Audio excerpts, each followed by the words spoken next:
Hello. I'm back. It's Chris.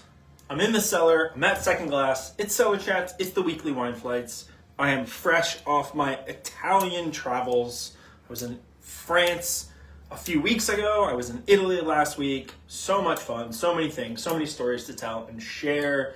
But for another time and another place. Because today we are talking about this week's wine flights, which start tonight at Second Glass.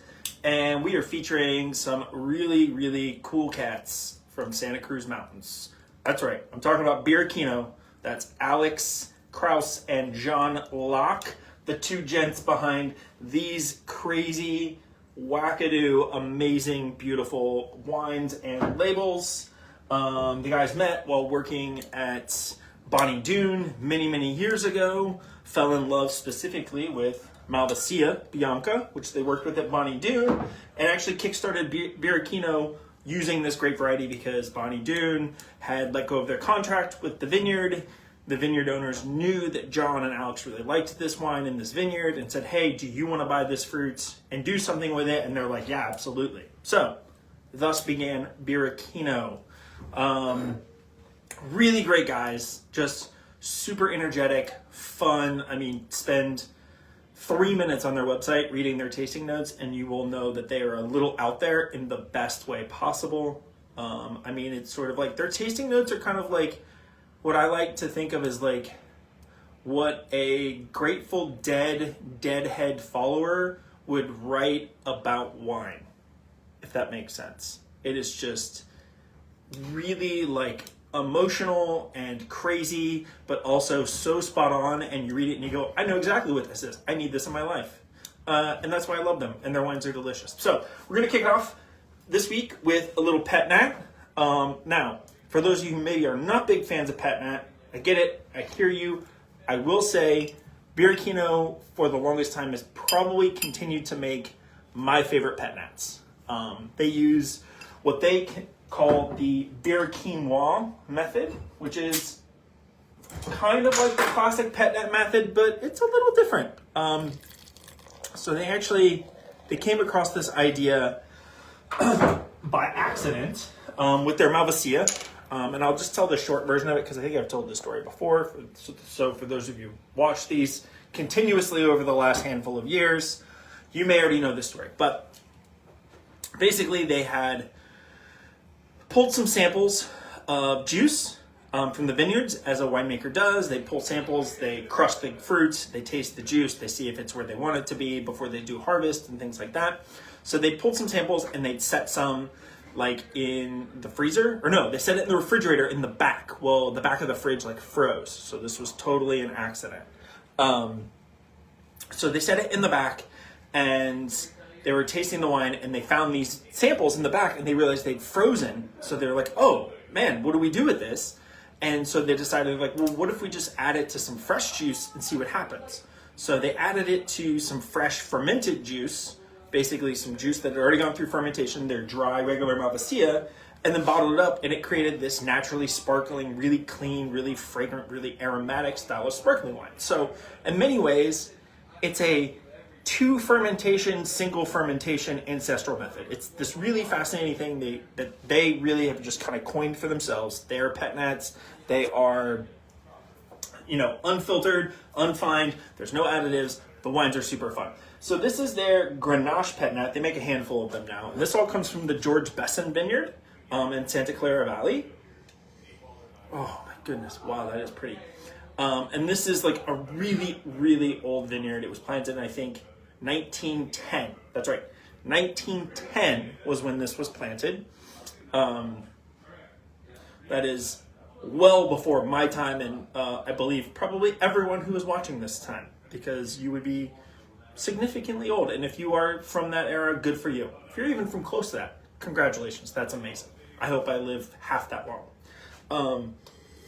On the nose, you get some raspberry, white raspberry, a little bit of citrus. There's an herbaceous tone to it that I really love. Really beautiful color, pretty bubbles, very delicate.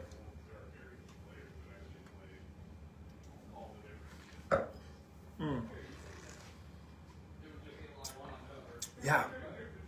The bubbles are really soft. they almost provide like a creaminess as opposed to like a harsh, like sparkling character, which is really lovely to enjoy. I will admit the wine is not super duper cold, so the colder it is, the more these bubbles will probably stand out. But right now, the vibrancy and the minerality in this wine is absolutely gorgeous.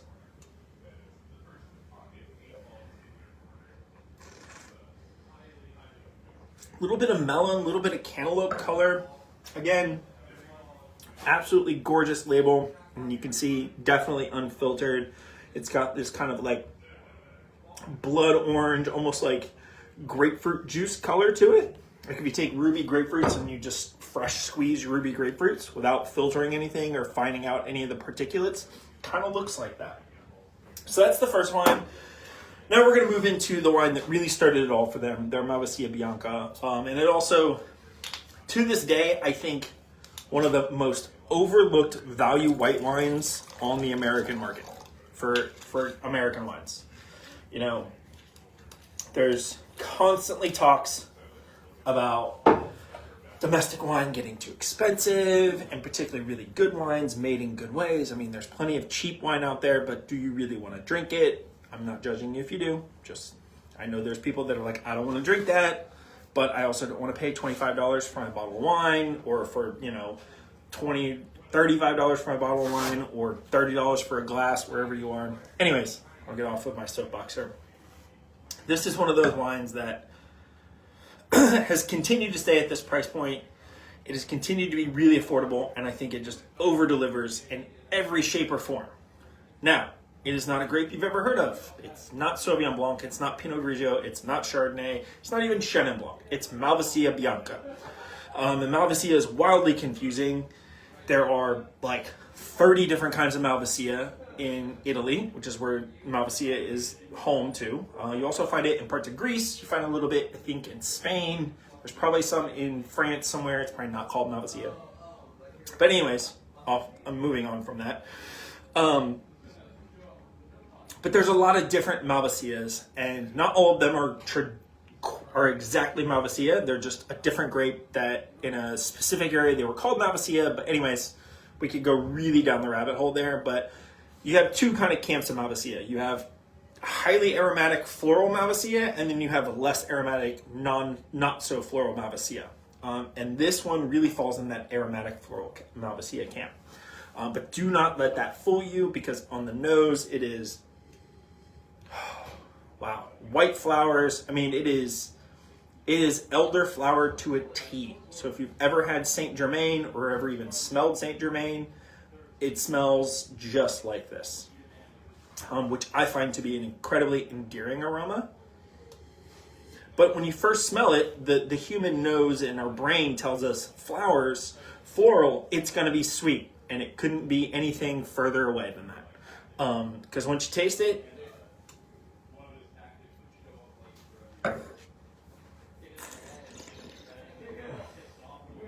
it is crisp, it is bright, and it is bone dry. Like, to the point where it is like, kind of like gripping on the palate dry.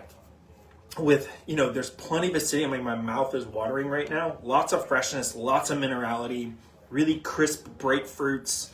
Nothing like specific fruit-wise stands out. Maybe like a little bit in that like lychee, kind of like tropical, kind of exotic fruit. But on the nose, the floral characteristics really take shape and really kind of take over. But it is so clean, so easy to drink, and it really goes with so much.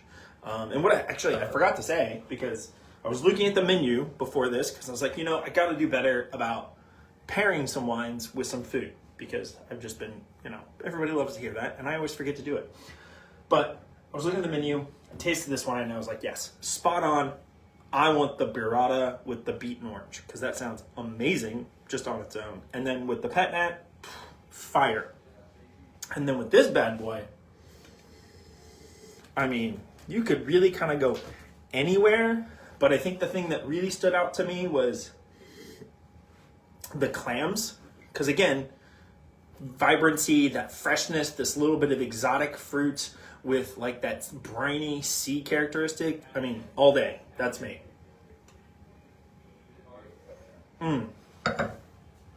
Yes, yes, yes, yes, 1,000 times yes. Birichino, Malvasia Bianca, so good, so delicious. I mean, I don't know what else to say. All right, moving into our third and final wine of the flight and weekly lineup. This is their Pinot Noir, what they call the St. George. So, this comes almost entirely from the George Besson Vineyard, which is the same vineyard as the Grenache. So we're just at the base of the Santa Cruz Mountains, and a little bit of the fruit comes from either, I think it's next door, or a vineyard nearby. Anyways, it's labeled simply Central Coast, but the name of the bottling, the St. George, is a homage to George Besson, who planted the Besson Vineyard, again, back in 1910. Wow, throwing some sediment in this bad boy. Now, it's 100% Pinot Noir. This is from 2022. Now, Alex and John are not typically ones to produce or make what we would consider like classic varieties. So Pinot Noir, for instance, is a little like fringe for them. You know, they've made some Cabernet. They actually made a really lovely Cabernet. They made Chardonnay for the first time not long ago, which they swore up and down they would never make, but they made one because why not? You know, they're always making things like Carignan and Syrah and Grenache and Malvasia and Cinsault and Chenin Blanc and basically all kinds of things that are not the classic California grapes. But they've made the Pinot Noir for quite some time, and it's just partly because they do love Pinot Noir and that this vineyard site is just so pretty. You can see definitely unfiltered. This is slightly opaque, really pretty kind of, what color you would call that? Almost like a strawberry juice meets raspberry. I mean, it's kind of got like a fresh juice kind of quality to it. On the nose, I mean, it is spot on. Pinot Noir, hard to miss. Kind of citrusy orange peel. You're definitely getting like a little cola notes to it. Not like intensely cola, but there's a little bit there. I mean, I feel like you oftentimes get cola pretty distinctively, like in the Central Coast. You get it in Anderson Valley sometimes. Kind of raspberry, a little bit of cherry, but definitely more in that like crunchy red, like wild berry fruits.